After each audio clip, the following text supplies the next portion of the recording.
Sir 2023 के अंदर जो इलेक्शन हुए हैं उसमें कांग्रेस का जो है सुपड़ा साफ नजर आ रहा है। 2024 के अंदर क्या रहेगा, आप कुछ कहना चाहेंगे इस बारे में? 2024 में कांग्रेस सत्ता में आ पाएगी?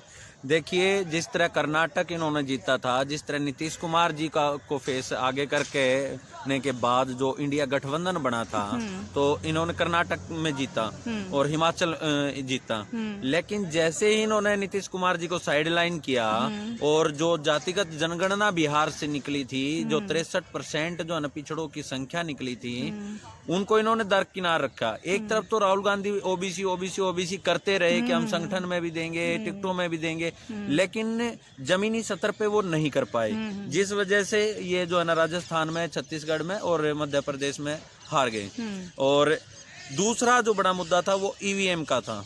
जो ईवीएम में जो घोटाला हो रहा है, जिस तरह पीछे आपने देखा कि एक विधानसभा में जितनी वहां पर टोटल वोटर थे, उससे भी 2.25 लाख वोट फालतू एक्स्ट्रा निकले। सत्ता पक्ष राहुल गांधी को पप्पू बताती है और कहती है कि पप्पू देश के पीएम नहीं बन सकते।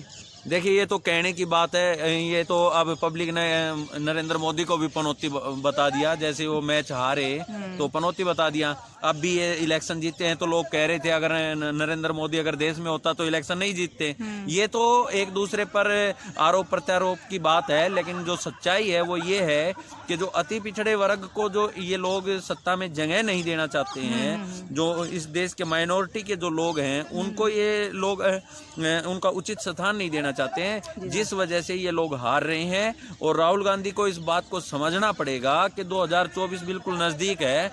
इन 3 राज्यों से इनको सबक लेना पड़ेगा, तभी 2024 में कुछ हो सकता है, वरना तो कांग्रेस हाशिए पर जा चुकी है। तो कांग्रेस वैसे भी सत्ता पक्ष कहती है कांग्रेस कोई काम ही नहीं करती, बस लल्लू घूमता रहता है। नहीं, आज तक जो 65 साल कांग्रेस ने राज किया, इस देश को बनाने का काम, जो 47 आजाद होने के बाद जो 47 से अभी तक जो कांग्रेस की सरकार थी, इन्होंने इस देश में जो है ना दुनिया भर के आईटी कॉलेज, मेडिकल, हॉस्पिटल, दुनिया भर की चीजें बनाई हैं। कांग्रेस ने तो बनाने का ही काम किया। रेलवे का स्ट्रक्चर है, और बीजेपी ने बेचने का काम किया है।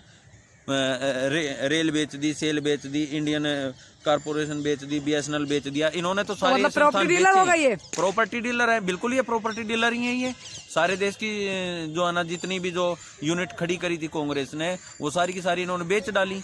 तो ये तो बेचने वाले हैं और वो बनाने वाले हैं, लेकिन फिर भी जो बनाने वाले थे वो हार रहे हैं और जो बेचने वाले हैं वो जीत रहे हैं। क्यों हार रहे हैं सर? बनाने वाले इसलिए हार रहे हैं क्योंकि ये देश की व्यवस्था को नहीं समझना चाहते, क्योंकि इस देश में जो व्यवस्था है ना, वो वर्णवादी व्यवस्था है। ये जो देश है भारत, इसको कहते हैं कृषि प्रधान देश, लेकिन सच्चाई ये है कि ये जाति प्रधान देश है, ये जातियों का देश है। और यहाँ जो माइनॉरिटी के लोग हैं, जो एससी और बीसी के जो लोग हैं, वो बड़ी संख्या में हैं, जबकि कांग्रेस ने भी पहले अभी तक सवर्णों को ऊपर रखा और जो एससी और बीसी के जो मोस्ट बैकवर्ड के जो लोग हैं, उनको सत्ता से दूर रखने की कोशिश करी। तो जिस वजह से नरेंद्र मोदी ने पटना के मैदान से कहा कि मैं ओबीसी माँ का बेटा हूँ, तो जो है ना इस देश का जो पूरी जनता उसके साथ होगी। ओबीसी वर्ग इस देश में बड़ा वर्ग है। अभी बिहार की जनगणना से ये पता चल गया कि 63% है। तो एक बड़ा वर्ग उनके साथ जाने की वजह से वो सत्ता में आ गए और उल्टा वो राम मंदिर के मुद्दे पे जो ना दूसरी बार सत्ता में आ गए। लेकिन ये कोई मुद्दे नहीं है, पूरे देश को पता चल चुका है कि ये इनका जो जरूरतों के जो चीजें हैं वो उनसे दूर हैं। ये जिस तरह पढ़ाई है, शिक्षा है, रोजगार है, उन चीजों से दूर है। मतलब कहना चाह रहे हो कि मंदिर मस्जिद कर रहे हैं पीएम? बिल्कुल, ये मंदिर मस्जिद कर रहे हैं, और ये मंदिर मस्जिद कोई मसला नहीं है। ये तो जो 3% लोग हैं, उन लोगों को मंदिरों से फायदा है। अब 1990 के दशक में जब बाबरी मस्जिद ढाई गई थी तो 40 ओबीसी के लोग मरे थे, लेकिन उसकी ट्रस्ट में तो एक भी ओबीसी नहीं है, तो हमें तो उसका कोई फायदा ही नहीं है। तो हम लोग इस मामले में पढ़ने वाले नहीं है। उस टाइम कम पढ़े लिखे लोग थे जो इस बात को समझ नहीं पाए, लेकिन आज जो है ना बैकवर्ड समाज पूरी तरह जागृत है और वो इस बात को भली भांति समझ रहा है कि जो रोटी कपड़ा और मकान की लड़ाई है, हमें उस पे जाना है। रोजगार की लड़ाई है, हमें वो लड़ाई लड़नी है, ना कि मंदिर और मस्जिद की लड़ाई लड़नी है। हमें मंदिर मस्जिद से कुछ नहीं लेना। जिसने मंदिर बचानी है, मंदिर वाले मंदिर बचाए। देश को आगे बढ़ा रहे हैं, देश का झंडा विदेश में फहरा रहे हैं मोदी जी, उसका कुछ नहीं। विदेशों में तो जो जीडीपी है वो जमीन छू रही है भारत की। बिल्कुल जो है ना गरीबी में कहाँ से किस पायदान पर आ गया। भारत के ऊपर तो लोग अब बातें बना रहे हैं कि भारत जो है ना गरीबी में कहाँ पहुंच गया। अपना देश का झंडा चांद पे पहुंच गया, चांद पे जाकर चांद पे इन्होंने तो उसका जो है ना बजट ही घटा दिया था। इन्होंने थोड़ी ना पहुंचाया। वहां भी जो है ना माइनॉरिटी के और जो बैकवर्ड क्लास के जो साइंटिस्ट है उन्होंने चांद पे पहुंचाया। नरेंद्र मोदी गया क्या उसको चांद पे ले गए? ये सब कोरी कल्पना है। ये कोई भी अच्छा काम होता तो उसे नरेंद्र मोदी का नाम लगा दिया जाता है, और कोई भी गलत काम होता तो उसे कांग्रेस की तरफ धकाने का काम किया जाता है। ये सब इस देश में सिर्फ जो मीडिया तंत्र है, मीडिया तंत्र में क्योंकि ब्राह्मणवादी लोग सारे के सारे बैठे हैं, वो एक प्रोपगेंडे के तहत इस देश के लोगों को बेवकूफ बनाते हैं। ये तो आप जैसे सोशल मीडिया वालों की वजह से जो है ना अब लोगों को पता चल रहा है कि सच्चाई क्या है, और सच्चाई से लोग रूबरू हो रहे हैं। तो मोदी जी का काम नजर नहीं आ रहा देश में? नहीं, मोदी जी ने कोई काम किया ही नहीं। मोदी जी का काम नजर आ रहा है हमें। मोदी जी ने जो देश को बेचने का काम किया है वो काम हमें नजर आ रहा है। बिल्कुल जो स्कूलों को बंद करने का काम, नाम उन्होंने बदले हैं, उनका क्या होगा? नहीं, नाम बदलने से क्या हो जाएगा? नाम बदलने से हमें क्या फायदा मिल जाएगा? क्या हमें रोटी मिल जाएगी, कपड़े मिल जाएंगे? नाम बदलने से कुछ नहीं होता। कांग्रेस ने सिर्फ बना के छोड़ दिया था, मोदी ने उन्हें स्टार्ट किया है। जो नाम इन्होंने बदले हैं ना, जो नाम बदले हैं, वो जो इस देश के मूल निवासी जो लोग हैं ना, उनके नाम बदल के, और उन्हें जो शरणवादी लोग हैं या आर्य सभ्यता के जो लोग हैं उनके नाम पे रखने का काम इन्होंने किया है। तो हमें उनके नाम बदलने से क्या फायदा होने वाला? हमें तो कोई फायदा नहीं हो रहा। तो राम मंदिर जो लेकर आए हैं मोदी जी, तो हिंदुस्तान को हिंदुत्व बनाना चाहते हैं उसको। राम मंदिर मोदी जी कहाँ लेके आए हैं? राम मंदिर का फैसला सुप्रीम कोर्ट ने किया है, और रामलला की जो उसमें मूर्ति लगाने का जो काम किया था वो पूर्व प्रधानमंत्री राजीव गांधी ने किया था। मोदी जी ने क्या किया? उसमें देश के लोगों से चंदा मांग के, भीख मांग के वो मंदिर की जो है ना काम पूरा किया गया है। तो मतलब भिखारी बता रहे हो अपने देश के प्रधानमंत्री को? अब बिल्कुल, ये तो बिल्कुल चंदा पूरे देश से कहा नहीं गया था क्या? एक ईंट की बात हो रही थी, तो पूरे देश से वो तो चाहते थे कि आस्था से बने मंदिर, सबकी आस्था रहे उसमें। आस्था से पेट भर जाएगा क्या? आस्था से पेट नहीं भरने वाला है। पेट भरने वाला है रोजगार से। रोजगार इस देश में बिल्कुल खत्म हो चुका है। आस्था के नाम पे जो है ना फूल बरसाए जाते हैं, और कानपुर में जब लोग रोजगार मांगने जाते हैं तो लठ बरसाए जाते हैं। ये व्यवस्था देश में नहीं चलने वाली है। हमें जो है ना रोजगार की लड़ाई लड़नी है, अपने देश को बचाने की। मोदी जी ने बोला तो है कि अपना व्यापार खुद करो, चाय पकौड़े बेचो। तो मोदी जी बेच लेना चाय पकौड़े। मोदी जी अपनी प्रधानमंत्री चाय बेचते बेचते तो बेचारे पीएम बन गए। देख लो कितनी मेहनत की उन्होंने। आज तक उस स्टेशन का पता नहीं चला कि उन्होंने किस स्टेशन पे चाय बेची।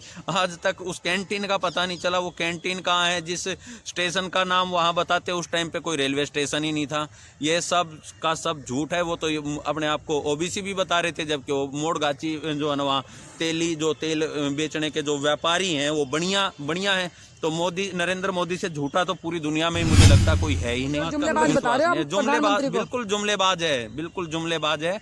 सिर्फ जुमले हैं उसके पास, और आपको उनके जुमले दिखाई दे रहे हैं, देश में काम नहीं दिखाई दे रहा। देश को बढ़ते हुए नहीं देख रहे हैं। मुझे तो काम कहीं दिख नहीं रहा। काम बेचने का काम दिख रहा मुझे। बस जो सबका साथ सबका विकास की बात कर रहे हैं। मैं तो ढूंढ रहा था कि देश में 40 विश्वविद्यालय हैं, उसमें कोई प्रोफेसर, असिस्टेंट प्रोफेसर, मतलब किसको विकास को ढूंढ रहे हो? हाँ, विकास तो मिल ही नहीं रहा ना, कहीं पे विकास मिल ही नहीं रहा।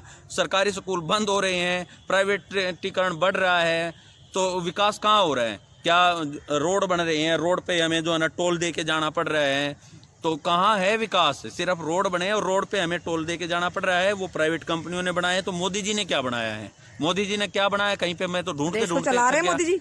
कहाँ देश को चला रहे हैं? मोदी जी तो कभी गुफाओं में जाके बैठ जाते हैं, कभी कहीं जाके बैठ जाते हैं, कभी कपड़े बदलने में टाइम वेस्ट करते हैं। मोदी जी क्या देश के लिए प्रार्थना तो वो क्या नाम है, सो मंदिर के पुजारी भी कर रहे थे कि मोहम्मद गोरी आ नहीं पाएगा, गुजरात में नहीं घुस पाएगा, अंधा हो जाएगा। लेकिन मोहम्मद गोरी आया भी, सोमनाथ मंदिर को लूट के चला भी गया।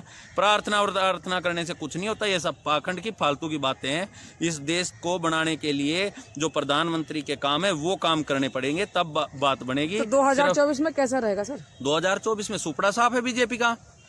जो 2024 का वक्त ज़्यादा दूर नहीं है। नरेंद्र मोदी और बीजेपी ये समझ ले कि जो कांग्रेस के साथ जो मिलकर जो इन्होंने गेम खेल रखा है वो अब जो है ना देश की जनता समझ रही है। नीतीश कुमार जी को आगे लाया जाएगा, अखिलेश कुमार को आगे लाया जाएगा, और जो दूसरे राज्य हैं जहां पर भी जो छोटे दल हैं, जो स्थानीय दल हैं, उनकी सरकार बना के और इस देश की जो है ना मिली जुली सरकार बनाई जाएगी। नरेंद्र मोदी का सुपड़ा साफ है देश। लगता है कि आपको राहुल गांधी 2024 में पीएम बन पाएंगे? देखिए, राहुल गांधी अगर अपने आप को ठीक करेंगे, अपनी व्यवस्था को ठीक करेंगे तो ये कोई बड़ी बात नहीं है। राहुल गांधी में इतनी कमियां नहीं है कि वो जो है ना देश के प्रधानमंत्री नहीं बन सकते। क्या वो इंसान नहीं है? इंसान है। जब एक चाय बेचने वाला, आप अभी कह रहे थे, जब चाय बेचने वाला, इंसान तो है, सत्ता पक्ष कहते हैं इस लायक नहीं है कि वो पीएम की सीट पे बैठ सके। देखिए, उनके जो चारों ओर के जो सवर्णवादी जो लोग राहुल गांधी ने बिठा रखे हैं ना पुराने टाइम से, जो 80-80 साल के 75-75 साल के जो कब्जा करे बैठे हैं, दूसरे लोगों को मौका नहीं देना चाहते। राहुल गांधी को उन भीड़ को हटाना पड़ेगा और नए लोगों को मौका देना पड़ेगा। और आज से जो 20 साल 30 साल 50 साल पहले की जो राजनीति थी वो राजनीति अलग थी, और अब जो है ना 21वीं सदी की राजनीति अलग है। अब देश को जो चाहिए, जो चीजें चाहिए, वो चीजें प्रोवाइड करानी पड़ेंगी, और सत्ता के लिए जो जनता के बीच में जाना पड़ेगा। सिर्फ दिल्ली के सिंहासन पे, दिल्ली के कोठी में बैठ के जो है ना सरकार नहीं बनाई जा सकती। ये बिल्कुल अन्याय होगा। ये मैं कहूँ कि राहुल गांधी जिस तरह से जिस चाल पे चल रहे हैं उस चाल पे प्रधानमंत्री बन जाएंगे, नहीं बन सकते। उन्हें समझना पड़ेगा देश की व्यवस्था को, तभी बन सकते हैं। जो अभी जो बिहार से जो जनगणना से जो 63% जो जिन लोगों की काउंटिंग निकली है जी सर, और उसमें जो अति पिछड़ा वर्ग जो 37%, इस देश में 37% छोटी संख्या नहीं होती, उनको राजनीति में कहीं भी जगह नहीं दे रखी है। उन लोगों को स्थान देना होगा और तभी सत्ता जो है ना बन सकती है। जो इस देश के मूल निवासी लोग हैं वही इस देश को बचा सकते हैं, कोई और दूसरा बचाने नहीं आएगा। शुक्रिया, धन्यवाद।